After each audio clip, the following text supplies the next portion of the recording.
Ahora vamos a ir al plato fuerte de esta noche y es para mí un honor presentar a un doctor en teología, un teólogo reconocido en toda Latinoamérica, un hermano con mucha experiencia, 45 años de docencia me dijo que tiene en el CETECA. Entonces Dios ha levantado un siervo con mucha trayectoria y también es un perturbador. Y ustedes lo van a escuchar. Hermano David Suazo, bienvenido a su iglesia. Recibámoslo con un aplauso, por favor.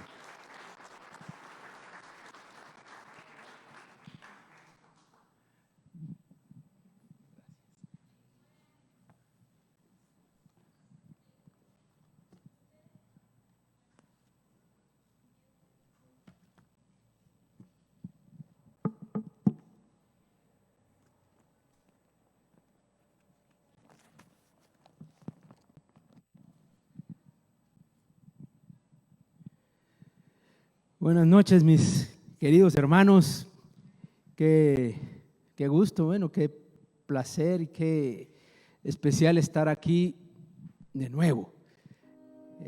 Hace rato que no estoy aquí, pero rato.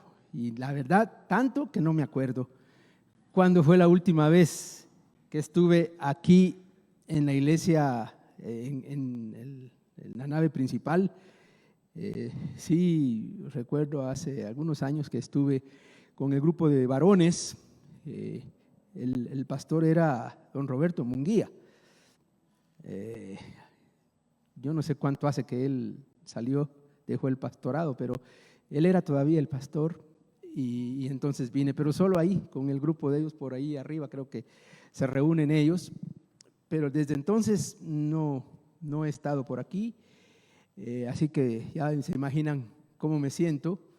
No tanto como Sinaí, que se ha ido por mucho tiempo y muy lejos, pero con la alegría de estar de nuevo con ustedes y en una ocasión tan especial como es la conferencia misionera. Ustedes tienen fama de hacer buenas conferencias misioneras, les cuento. Y ahora ya me siento parte de ella porque yo estoy aquí.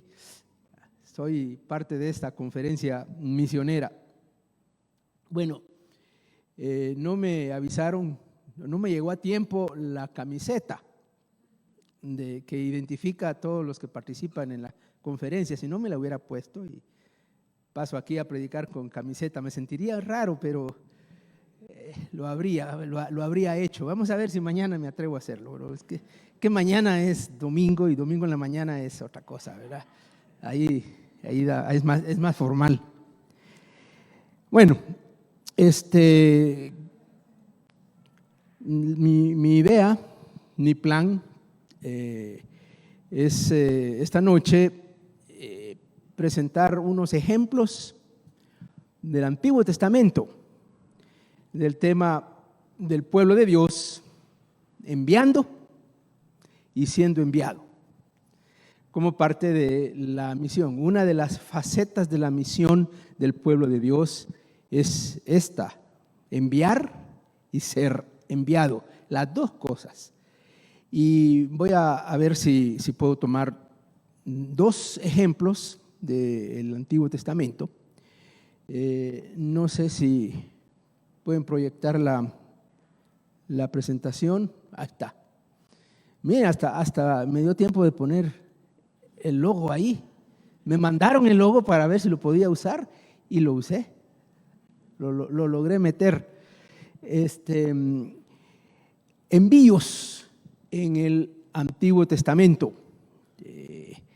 Y solo voy a enumerar algunos y voy a dedicarme a dos de ellos.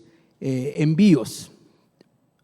Hay una clase de envíos que tienen relación con el tema de salvar o de salvación.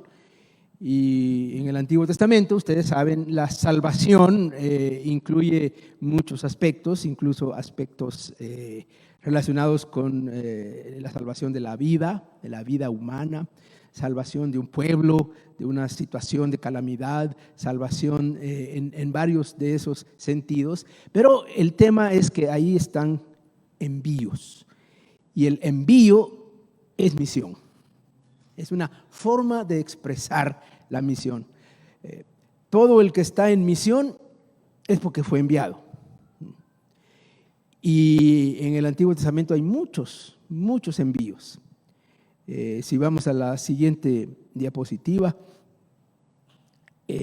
ahí vemos a José. Y ahí nos vamos a detener. Ese es uno de los ejemplos que voy a usar. Enviado. Y está la historia de José y vamos a detenernos un poquito ahí. Moisés, enviado a salvar el pueblo de la esclavitud.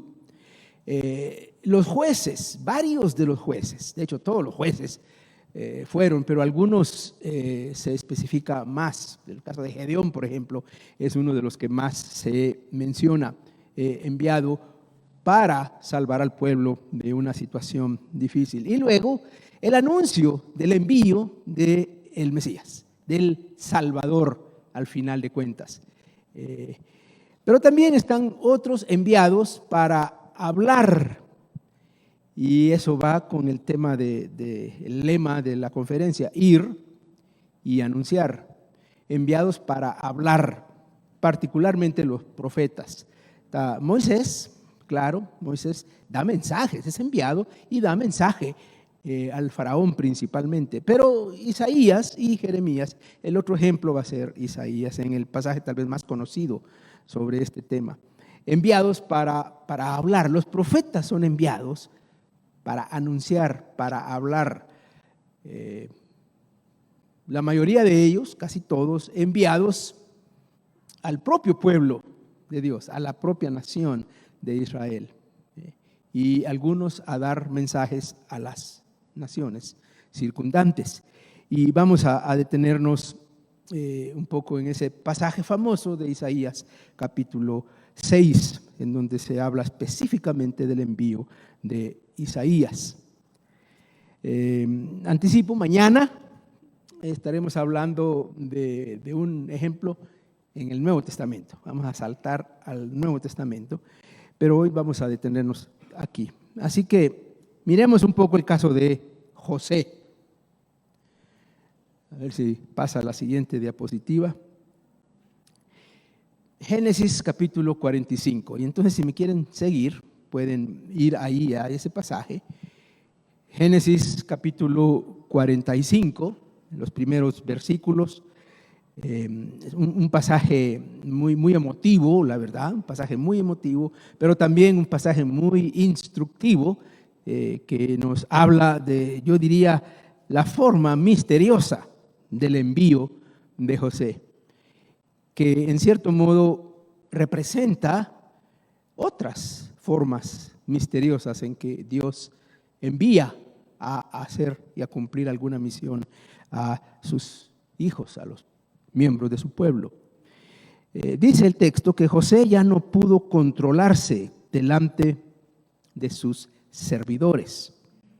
Está José al frente del gobierno en Egipto, ¿no? Así que ordenó que salgan todos de mi presencia, y ninguno de ellos quedó con él cuando se dio a conocer a sus hermanos. Dice que comenzó a llorar tan fuerte que los egipcios se enteraron y la noticia llegó hasta la casa del faraón. Yo soy José, les declaró a sus hermanos. ¿Vive todavía mi padre? Pero ellos estaban tan pasmados que no atinaban a contestarle. No obstante, José insistió: acérquense. Cuando ellos se acercaron, él añadió: yo soy José, el hermano de ustedes, a quien vendieron a Egipto. Pero ahora, por favor, no se aflijan más, ni se reprochen el haberme vendido, pues en realidad, y aquí está el dato, pues en realidad fue Dios quien me envió delante de ustedes para salvar vidas. Desde hace 2 años la región está sufriendo de hambre y todavía faltan 5 años más en que no habrá siembras ni cosechas. Por eso Dios me envió, dice, delante de ustedes para salvarles la vida de manera extraordinaria y de ese modo asegurarles descendencia sobre la tierra. Fue Dios quien me envió aquí y no ustedes. Él me ha puesto como asesor del faraón y administrador de su casa y como gobernador de todo Egipto. Bueno, es una historia muy emotiva y muy instructiva, como dije. Los hermanos no reconocieron a José. Imagínense, es el nuevo look de José. José es un egipcio. Es un egipcio. José no sabía que era un misionero, les cuento. Al comienzo él no sabía que era un misionero. Lo que él sabía es que lo habían vendido y que iba como esclavo. Que era un esclavo. Pero él dice, después han pasado años, y ustedes conocen la historia, lo que pasó en la vida de José. Y yo no me imagino a José allá, envuelto en en un trapo, en calidad de bulto, yendo en un camello para Egipto, pensando ahí, bueno, Dios tiene un plan para mi vida. Esto es parte del plan de Dios. Y José allá, caminando, metido en ese saco, digamos. No. Ni idea. Luego llega y saben lo que pasó, termina en la cárcel y tampoco creo que en la cárcel está diciendo, esto es parte del plan de Dios. Parte 2. Debe haber algo mejor para mí más adelante. No, la vida de José ha de haber sido una vida muy, en ese momento, ha de haber una vida muy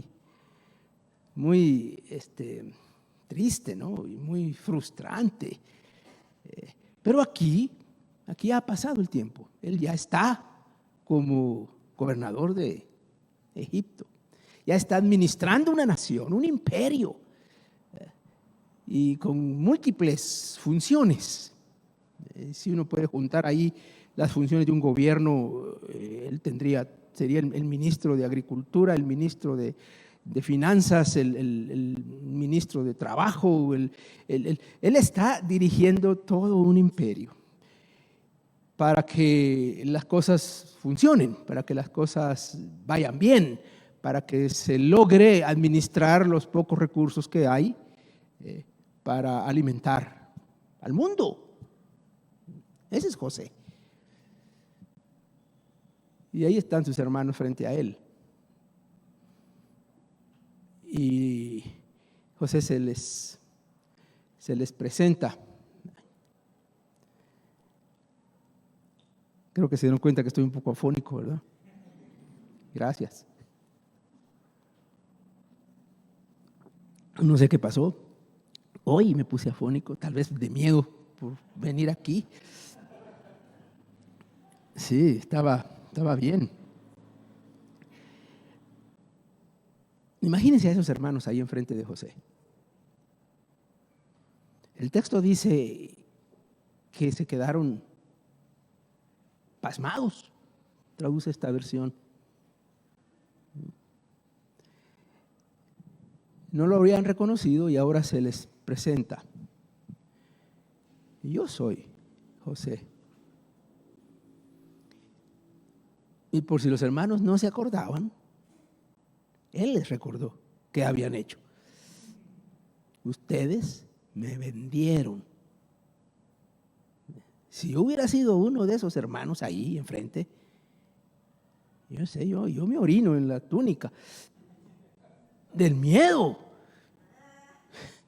Imagínense que aquí está el hermanito, ahora es el jefe de todos. Y luego les dice, acérquense. Nah.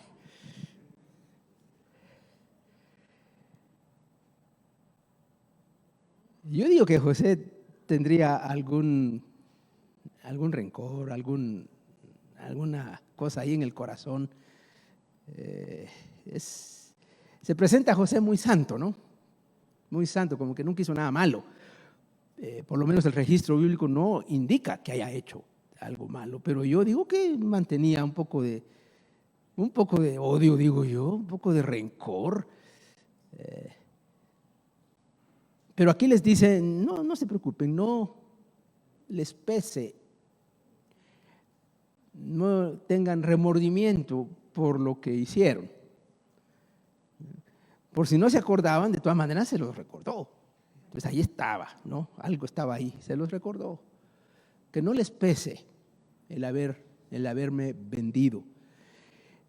No está diciendo que lo que hicieron fue bueno. Más adelante, al final del libro de Génesis, allá cuando está terminando la historia, José vuelve a hablar del asunto. Y allá dice que lo que ellos habían hecho, que era malo, Dios lo convirtió en algo bueno. Y aquí está diciéndolo en qué sentido es que eso pasó.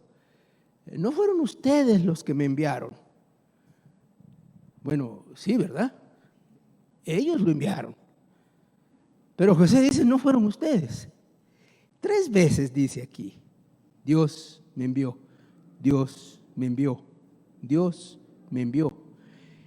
Es un análisis en retrospectiva de su vida, de lo que había pasado, de lo que le había sucedido, de las calamidades que había sufrido, de todo lo que estaba en su memoria ahí. Haciendo un análisis, llega a la conclusión de que Dios lo había hecho un misionero, sin darse cuenta. Ni sabía él que Dios lo había enviado hasta que había pasado el tiempo. Cuando ya se dio cuenta de todo lo que él estaba haciendo. Dios me envió, Dios me envió, Dios me envió. Bueno, ¿quién envía? ¿Cómo envía Dios? Nosotros tenemos procedimientos, tenemos ya unas organizaciones, tenemos un formato, cómo se hace el trabajo de envío. ¿Cómo se hace el trabajo de envío? Pero sigue siendo Dios el que envía y sigue usando, digo yo, formas misteriosas hoy. Hay envíos de los cuales nosotros ni siquiera sabemos. Probablemente las personas enviadas tal vez no saben que han sido enviados. Conocí a una pareja de misioneros, médicos, argentinos, que fueron enviados a África a trabajar primero en un país, el único país africano de habla hispana que se llama Guinea Ecuatorial.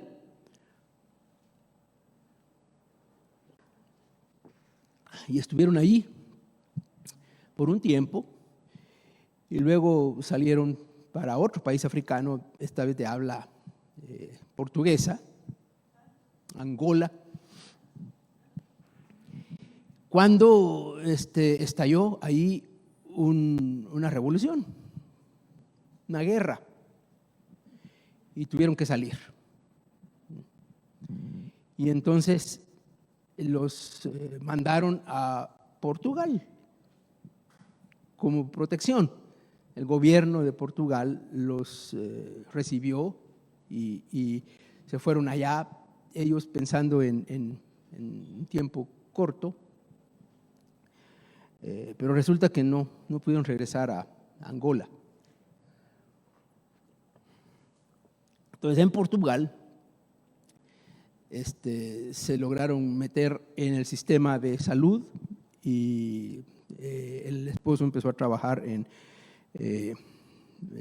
el sistema de emergencias de un hospital, esos trabajos que que los inmigrantes hacen porque los portugueses no quieren hacer, trabajo pesado de las emergencias. Y ahí estaban. Y ahí empezaron a trabajar con refugiados angoleses que estaban en Portugal.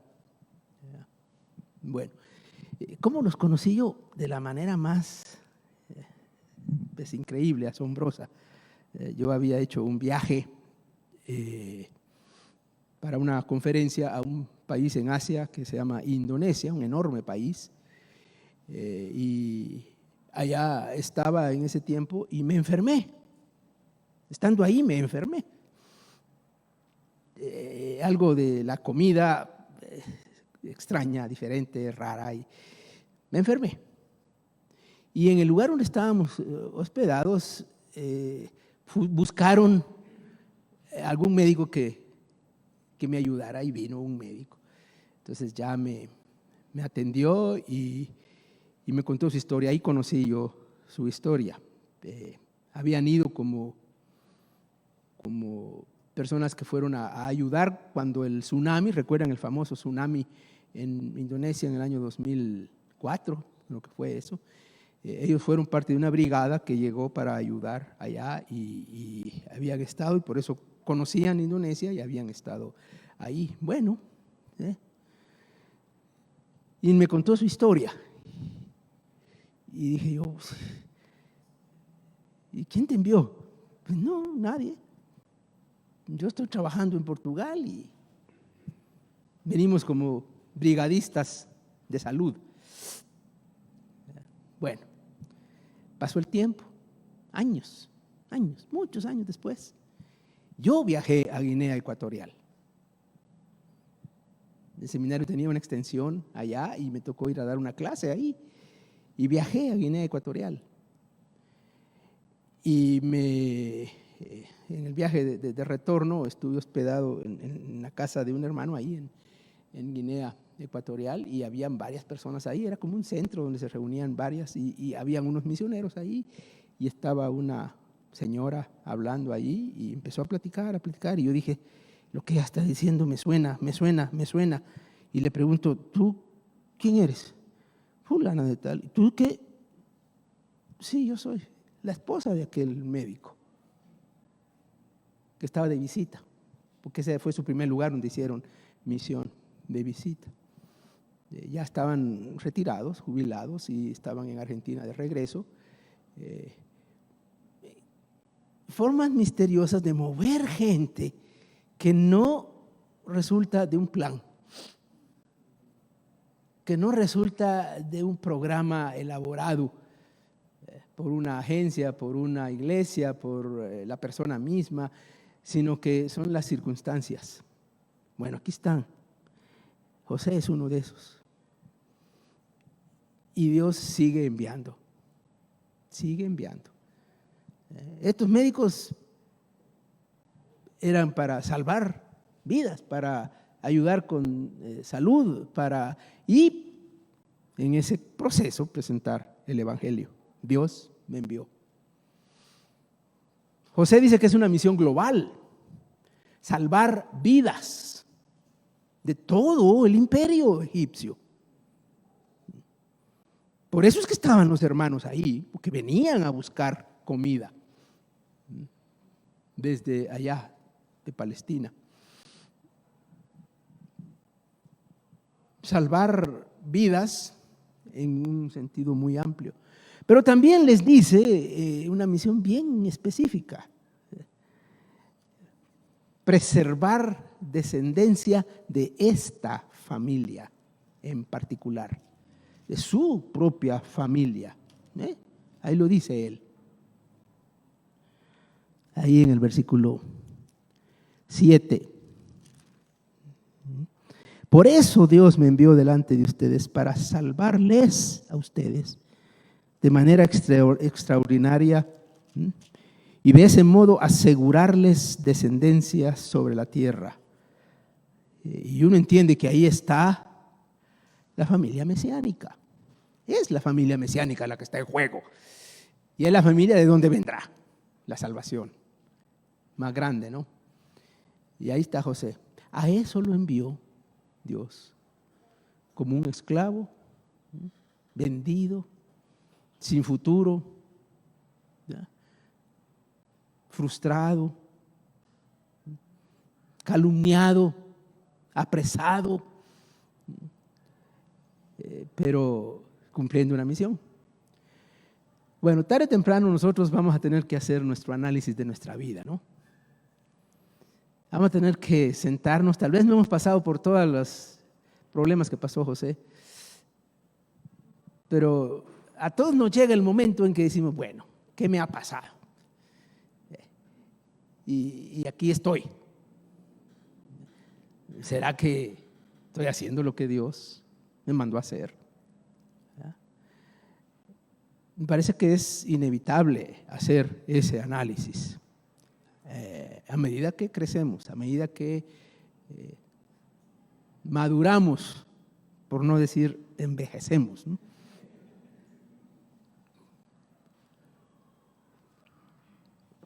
Si yo veo para atrás y yo estoy ahora frente a una nueva realidad, ¿y qué? ¿Me envió Dios? ¿Qué función me mandó a hacer? Independientemente de las circunstancias en las que he estado, de las que he pasado, tal vez me ha librado de cosas graves, tal vez he sufrido en la vida, tal vez me he enojado, me he frustrado, tal vez he sentido yo o alguien me ha dicho que no sirvo para nada, pero aquí estoy. Estoy convencido yo, así como José, de que fue Dios el que me envió. Y claro, no todos vamos a hacer grandes misiones como la que hizo José, o no todos vamos a ir al fin del mundo para predicar el evangelio, pero todos hemos sido enviados. Ya, no es que vamos a ser enviados, ya fuimos enviados. El problema es que no nos hemos dado cuenta todavía. Eso es lo que nos toca, darnos cuenta. Bueno, el tiempo avanza y se supone que iba a haber otro ejemplo, ¿no? Bueno, déjenme solo mencionar el siguiente ejemplo, la siguiente diapositiva. Isaías 6. El pueblo de Dios enviando y siendo enviado. Esta vez es un profeta para hablar. Allá era José para salvar vidas. El texto de Isaías 6 es muy conocido, tal vez uno de los más conocidos en conferencias de misiones. Pero déjenme perturbarlos un poco con ese texto. Me gusta agarrar textos conocidos porque creemos que ya lo dominamos, que ya sabemos. Déjenme perturbarlos y decirles que quizá no. Quizá podemos aprender algo más. Bueno, el texto habla de la muerte del rey Usías, un rey muy querido en Israel, y se conoce pues que fue una situación muy triste para el pueblo, lamentó mucho el pueblo esa muerte, una realidad de tristeza, de sentimiento, un líder bueno, importante, influyente, había muerto.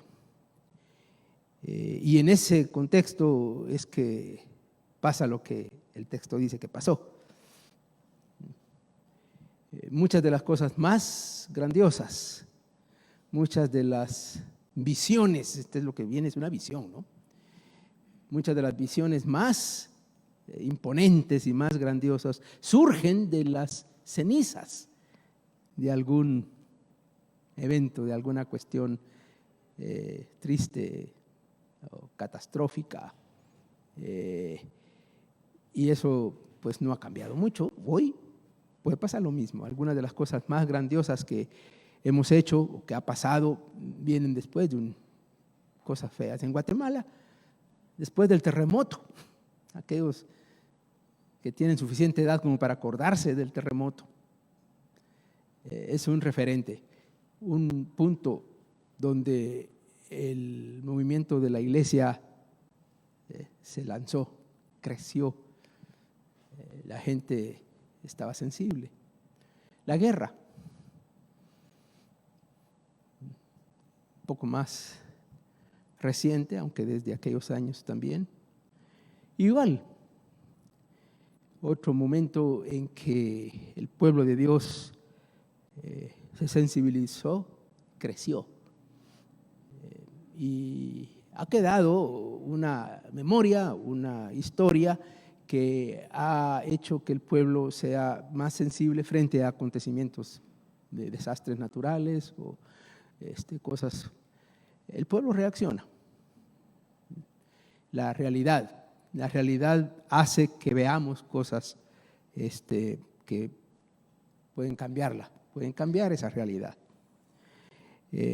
La siguiente diapositiva nos presenta, solo lo voy a enumerar y me voy a detener en uno por ahí. Lo que sigue después es la visión de Isaías de Dios, la majestad de Dios. Y ahí digo, todo comienza con Dios. Que no se nos olvide, todo comienza con Dios. A veces tenemos la tendencia en nuestro mundo, en el mundo evangélico, tenemos la tendencia de hacernos un poco como, no sé, como los héroes, ¿no? Una visión de alguien, una meta de alguien, un propósito de alguien. Dios me habló y me dijo tal cosa, pero yo soy el protagonista. No, el protagonista es Dios. Y la visión es de Dios.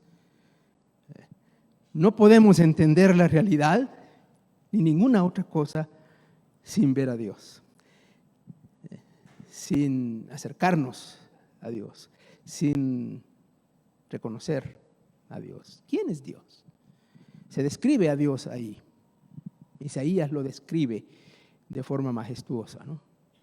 Con unas figuras que no logran captar todo lo que Dios es.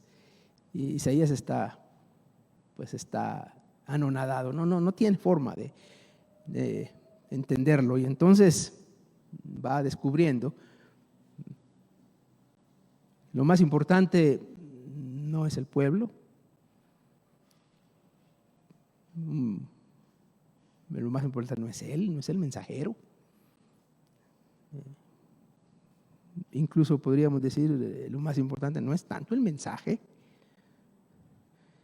lo más importante no es la misión en sí, la misión no es el fin, el pueblo no es el fin, el mensajero no es el fin, son medios. El fin es Dios. Lo más importante es Dios. Yo creo que esa es una lección, tal vez la lección más sobresaliente de este texto. Tenemos la idea de que lo que sobresale en ese texto es el envío de Isaías. Y ahí está. O la voluntaria disposición de Isaías, ¿no? No, parece que lo más importante es la persona de Dios. Por eso es que se describe ahí. La siguiente diapositiva nos da el contraste. ¿Quién es Dios? Y luego, ¿quiénes somos nosotros? Pues. Y Isaías lo describe así, ¿no? Y ponemos esas palabras y fue casualidad que me salieron todas con I. Inmundos, lo dice ahí el texto. Insignificantes delante de la grandeza de Dios. Impotentes, es decir, ¿quiénes somos? No tenemos fuerza para hacer nada. Indignos. ¿Ya? Y en ese contexto hay que entender la pregunta de Dios: ¿quién irá? ¿Quién irá? Es como que Isaías está tirado, la imagen es de Isaías tirado en el suelo, ¿no? Incapaz, vamos a agregar ahí, incapaz, ¿no? Y allá tirado en el suelo, escuchando la voz de Dios, ¿quién irá? Como que Isaías está allá tirado diciendo, ¿será que yo podré, si tú quieres? Eso cambia un poco la visión del mensajero en este contexto. ¿Cuál es la respuesta de Isaías? La siguiente diapositiva, por favor.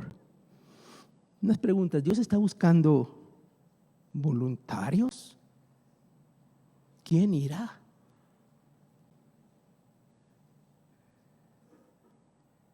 Ahí está la fila de todos los soldados, ¿no?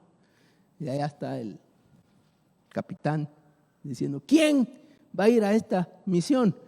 Y el valiente voluntario se pone al frente. ¿Es eso lo que Dios está buscando aquí?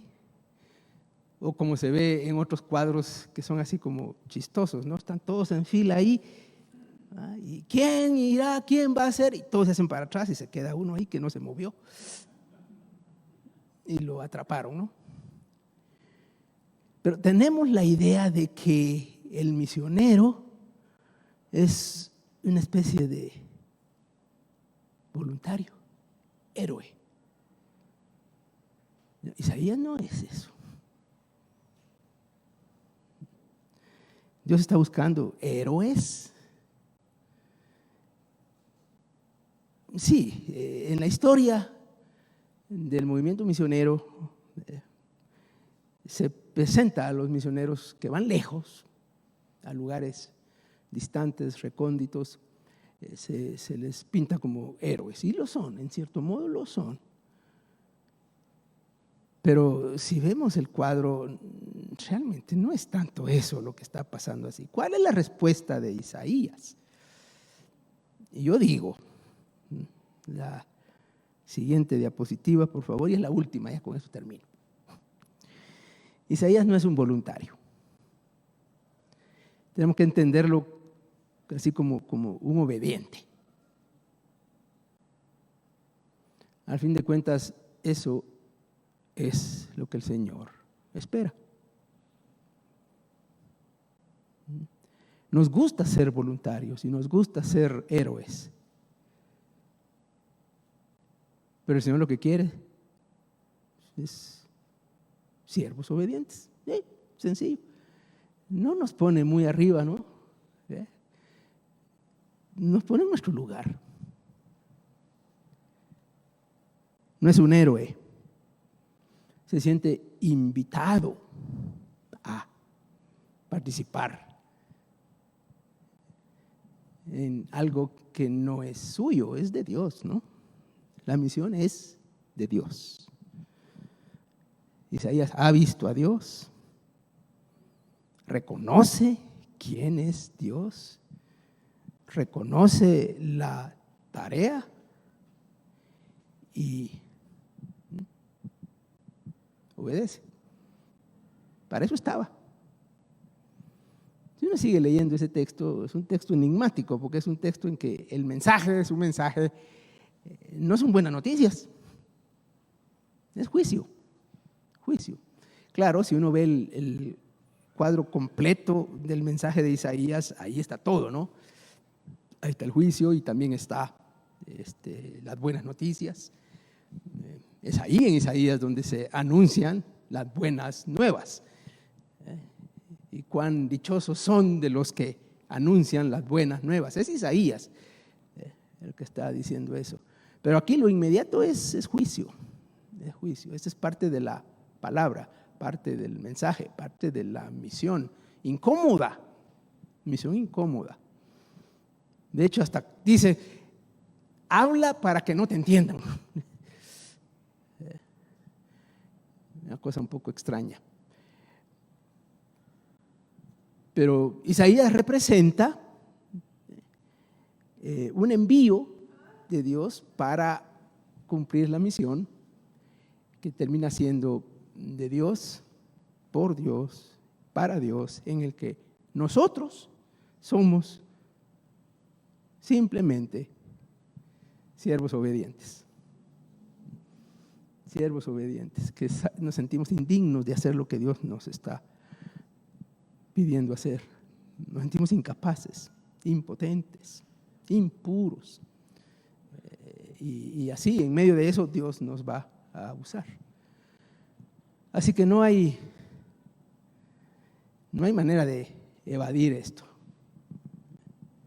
Todos estamos metidos en el mismo barco. Dios sigue preguntándonos quién irá y nosotros no nos hagamos los héroes. Hagámonos los obedientes. Suena sencillo, ¿no? Suena fácil decirlo. Y claro, muchos piensan, ser obediente significa irme al otro lado del mundo. Pues no, Isaías no se fue al otro lado del mundo. Isaías hizo lo que el Señor le mandó a hacer, donde estaba. Y eso mismo pasa con nosotros.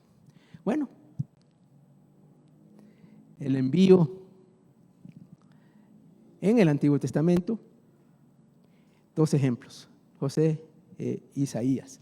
Y con ambos ejemplos nos identificamos.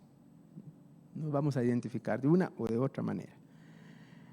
Así que, bienvenidos a la conferencia misionera. ¿Listos para ir? O reconociendo que ya fuimos, que ya estamos ahí. Que el Señor nos ayude a entender la misión de Dios en lo personal, a nivel de iglesia y más allá. ¿Qué tal si oramos? Padre, gracias por tu palabra, por estos ejemplos que encontramos de misioneros que tú enviaste a diferentes actividades de diferentes maneras. Ayúdanos a entender cuál ha sido la forma en que tú ya nos has enviado, a reconocerlo, ¿ya?, y a cumplir con la misión. Tanto José como Isaías nos representan de alguna manera. Y ayúdanos a cumplir la misión que nos has enviado, donde quiera que estemos. En Cristo Jesús oramos. Amén. Amén. Que el Señor los bendiga, mis hermanos.